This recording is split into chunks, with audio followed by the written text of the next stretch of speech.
Hey guys, welcome back to Nature's Cadence Farm. Today we're going to be working in the mobile home bathroom. And what I've got is a GFCI that has been tripping and it's hard to reset sometimes. So what we're going to do is just go ahead and put in a new GFCI, which I have right here, and this is what I got. And what I'll do is actually I'll put a link down below in the description, so be sure to check that out for the outlet used and the tools that I'll be using for this little project. So let's get you in here a little bit closer. The GFCI is right here at the sink in the bathroom, and so what I need to do is pull that out, and we're going to go ahead and put this new one in place. So before we get started, we want to make sure that we turn the power off to this circuit. Alright, so here's the original GFCI. Well, not the original. I put this in about 5 years ago. But I've got a slotted screwdriver here. Oh, and if you're ever working around a sink, I like to go ahead and push the sink stopper down. And that way, if you do drop a screw in there, it doesn't go down the drain. It just falls up against the sink stopper. So go ahead, and we're going to just take this cover plate off. We have to save this cover plate because the new one I got does not come with them. They used to, but at least the one I picked up did not. So we've got the cover plate here, the two screws, and that was just a slotted screwdriver. And then I've got a Phillips here to take this one out. At least yours might be slotted, but this one is Phillips. Most of these GFCIs will have Phillips on them, but I have seen them slotted also. Alright, so we've got those screws out, loosened up. And now this is a good one to learn on because we've got two circuits coming in here. And so if you look, you've got what's kind of hard to see, but the line comes in here and the load comes in here. So you have to pay attention to that when you pull it apart, because it makes life a lot easier when you go to put it back together to know which one is line and which one is load. So here I've got my new GFCI, and you see this one's got tape over the load side. So we're going to hook up the line first and leave the tape on the load side, so it's easy to kind of remember how things are supposed to be. But if you look here, the old one has, this is the line nearest to the ground, and this one is opposite, so this must be a different brand or something.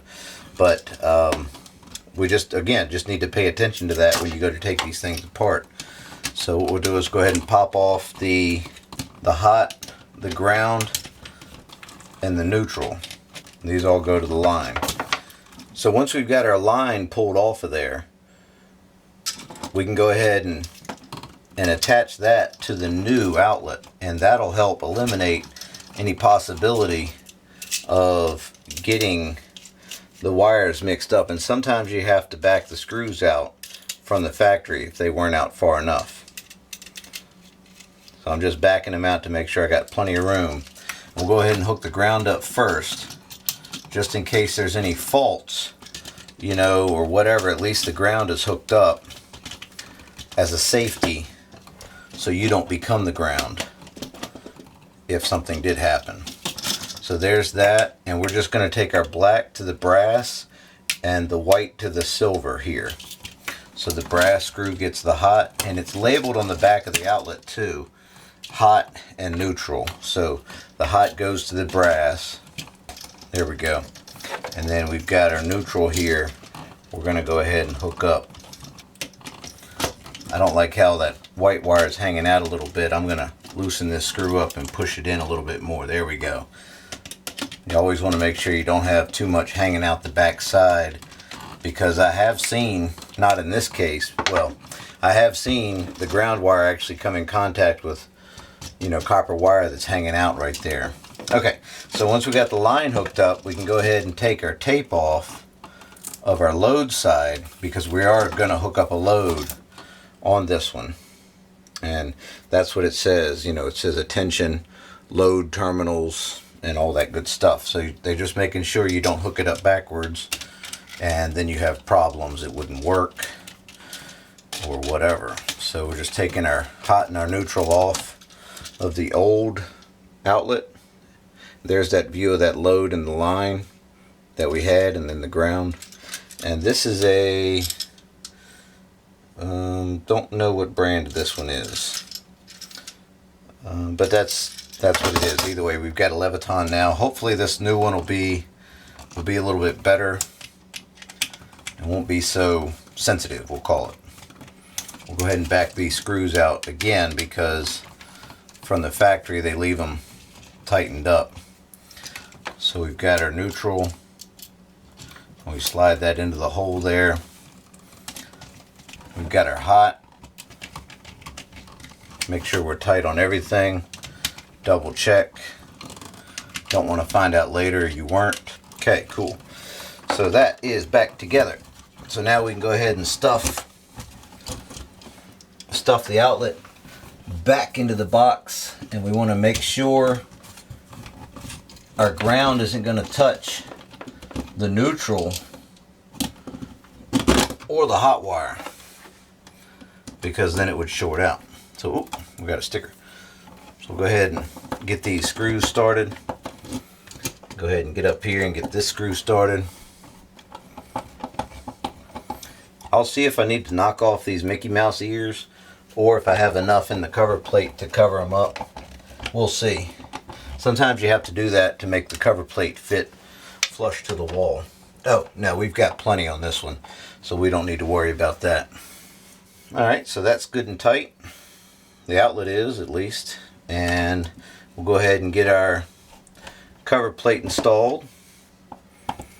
When I get done, I like to put the screw heads vertical. There we go. That's nice and tight. Alright, well that's cool. We got everything on, or in place, and now we're going to go turn the power on and check that out. You can see we got the power on in the room here, and in the mobile home the lights and the outlet are all in the same circuit. So let's go ahead and reset this. And you can see it went red and into green. That means it's okay. And periodically you'll see this flash. You'll see it flash. I don't know if it'll do it now, and I don't know how long it takes, but it'll periodically cycle through. At least this old one did. And anyways, but that's an indicator to tell you the status of the GFCI. Okay, there you go. Super easy, not too complicated. Just be sure to turn that power off to that circuit before you get started, because you know, that's a really easy way to get hurt. I didn't cover how to use a multimeter in this, or how to find the breaker tracker. If you're unsure, you can just turn your whole house off, the whole mobile home off. That's a really safe way to do it. Then you don't have to worry about anything being an issue. And then you just bring it right back up, turn it all on when you get done. So, but yeah, here's the old one. Again, I'm not sure exactly what happened, but it's electronic inside of there, so it died. So that's it. We'll just put a new one in there and keep on going. So either way, guys, hope you learned something. And if you have any comments, you can let me know below in the comments section. I'd love to answer them. I try to answer all of them, actually. So either way, thanks for watching, and we'll see you next time.